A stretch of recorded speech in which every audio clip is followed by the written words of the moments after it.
లేమిలో ఉంటే నేను ఏమి అడగడాయన. నేను మరలా చెప్తున్నా, మీరు లేమిలో ఉంటే ఇక్కడ కానుకలు పట్టే సమయంలో కానుక కూడా వెయ్యొద్దు. ఇలా ఏ సేవకుడు బహుశా చెప్పకపోవచ్చు, నేను చెప్తున్నా.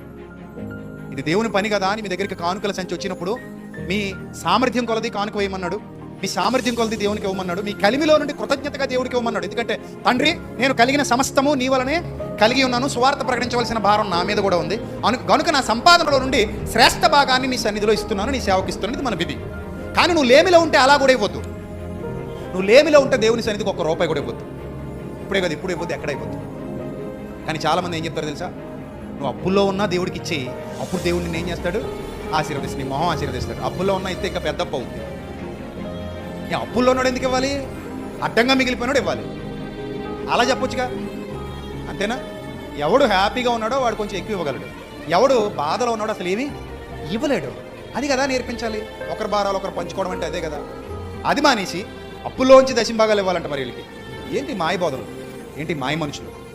ధనాపేక్ష సమస్తమైన కీడులకు మూలం. సేవకుడు ఆ బాట పట్టాడంటే వాడి గొయ్యి వాడు తవ్వుకున్నట్టే.